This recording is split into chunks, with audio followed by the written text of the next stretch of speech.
Giving all praise and glory to Yahweh, by Shem Yahushai, by Shem Rakakadash. Double honor to the elders of GMS. Also salutations to all the Akim out there that's pushing this truth. And I think I'm going to title this Motb, and which Motb means mark of the beast and theological terms. All right. And theological, all right, that comes from, Esau's Bible teaching schools, all right, or like Apostle Tar, like they call them, cemetery schools, But this is a step closer to a cashless society, all right. To eventually they put a chip in you, and like the scripture says, no man might not be able to buy and sell unless he has the mark of the beast. But anyways, it says new cash law could change grocery store rules. A proposed law in Ohio could change how many businesses handle payments and offer new protection for customers who still prefer using cash. The Cash Currency Access to Spend Here Act, now under consideration by state lawmakers, would require businesses to provide at least one point of sale that accepts cash for any transactions under 500. So basically, you can only spend under 500. That's in cash, showing you Esau wants everything to go digital, And this is just a step closer to the Motb. But the fact that a law has been in place, because you got people actually rebelling against the beast system, and they still prefer cash, right? If you watch or you run across videos on YouTube and you go to like these different patriot videos, they is straight up promoting cash, all right? Because they can see the digital system coming, which the digital system is going to be a complete tyranny, They're going to tell you when you can buy something, when you can sell something, when you can move your money, how you get paid, when you get paid, taking money out of it, just like they do now, But it's going to be in a more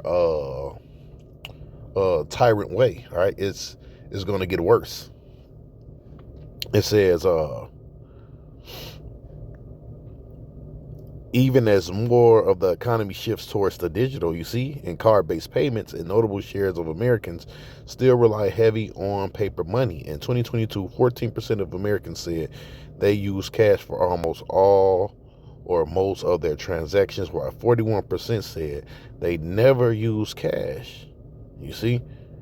The Cash Act is part of a broader national push to preserve the option to pay with cash as more retailers and venues and institutions experiment with a fully cashless models. It follows similar efforts such as Bipartisan Payments Choice of Act, introduced in July by Senators Kevin Cramer of North Dakota, of John Fetterman of Pennsylvania, right?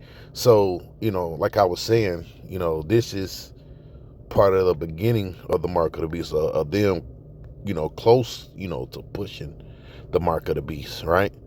And that's why the scriptures says this. The scripture speaks about measuring the time, which I could have just went to Esdras while I was there. I didn't have to look that up. I was already in Esdras. Okay, so here we go right here. It says, Ezra 2nd Ezra 9, he answered me then and said, measure the time diligently in itself, and when thou seest part of the signs pass, which I have told thee before, then shalt thou understand that this is the very same time when the highest will begin to visit the world, which he made. Right, and that's why you see, with them getting rid of the cash, you're seeing a lot of storms, and civil war uprising, But when you see things like that, when you see things like them pushing a digital society, you know that we're close to the end, all right? You know that Yahweh Bashir Shai is about to visit the world. I'm going to read 3:2. Therefore, when they Therefore, when there shall shed, therefore when there shall be seen earthquakes and uproars of the people in the world, thou shalt well understand that the Most High spake of those things from the days that were before thee, even from the beginning of the time. For like as all that is made in the world have a beginning and an end, and the end is manifest, right? And that's one of the ways how the end is manifested, man. All right, let's go in Esdras again. All right, because I asked about, I'm not gonna say I directly asked about this, what is this called, but theologians have different names for this, right? Because prophecies have to play out, they don't happen overnight, so that's what made me go into these different terms that I'm about to go into in a minute. Second Esdras 4:37, by measure have you measured the time. So see, everything is measured. See, when you look at those prophecies, all right, you're supposed to be measuring. Oh, well, the Lord said this was going to happen, the Lord said that was going to happen. And by number have he numbered the times, right? So each day, all right, the each day in Babylon, or Babylon is still standing, all right. That's their days being numbered, all right, because we know what has to be fulfilled, man. That's why it says in Micah, it says, every day does the Lord bring forth his judgment to light, or what? His prophecies, He says, number have he numbered the times, and he does not move nor store them, nor stir them until the said measure be fulfilled. Yeah, eventually nobody is going to take cash, right? Then guess what? They're going to swoop right in, because they already got everybody using the EBT. I say EBT, well, EBT card, that's part of the digital system too. But the debit cards, right? Back in the day, right, when you got paid, you used to get your paper checks. Now guess what? Everything goes what? To direct deposit. You see? So that said measure, all right, it is almost filled, man. All right. Then that's when all hell is going to break out, So let's check out some of these terms too, right? Theological terms, right? You can see what are theological terms for prophecy, right?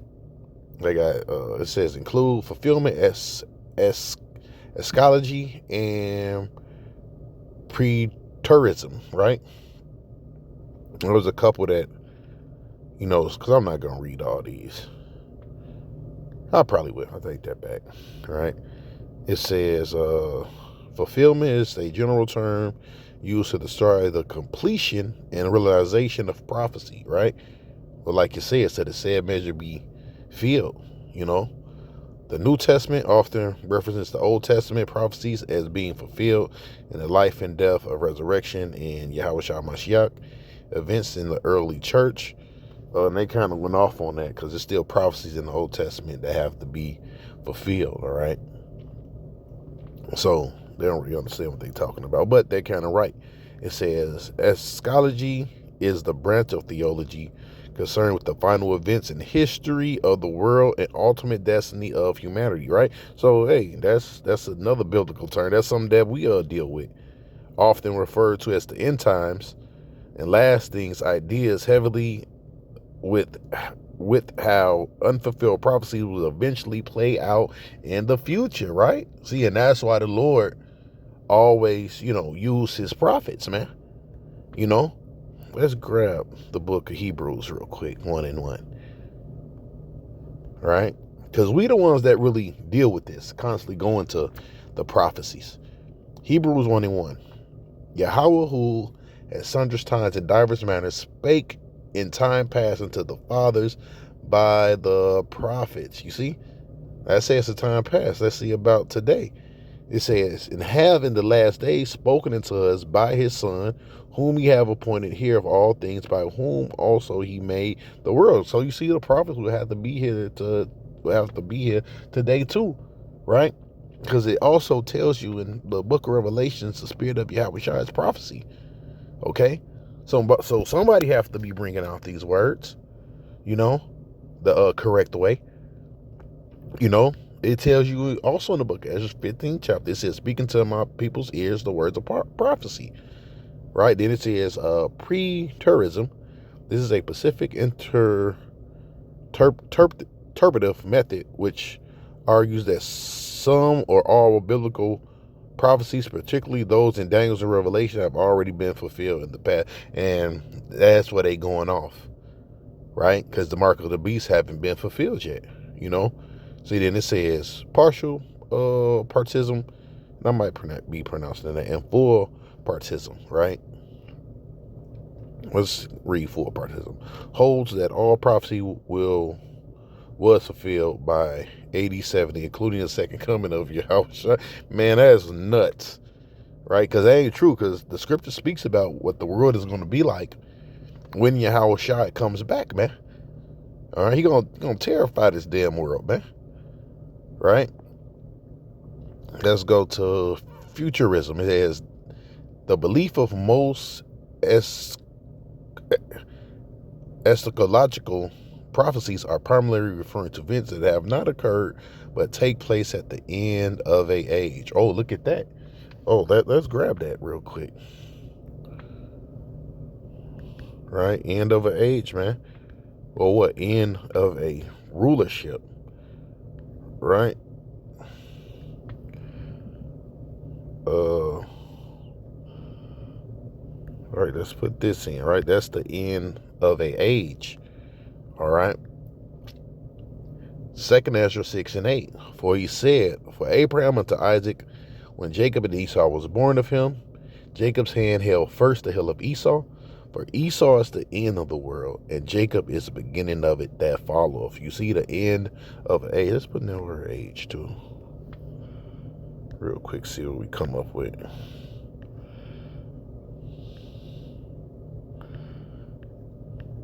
Because this place, it's the end of, Esau's age, his rulership,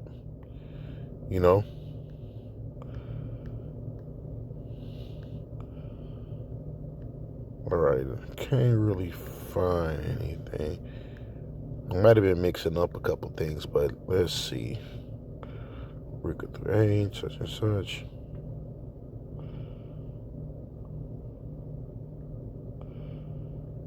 Yep, so with that, give all praise and glory to Yahweh. Ba'ashem Yahweh Shai, Ba'ashem Rakakadash. Dabam said Els GMS. Also salutations to all the Akim out that's witness true. And also shalom to the rest of the hopeful elect. Peace.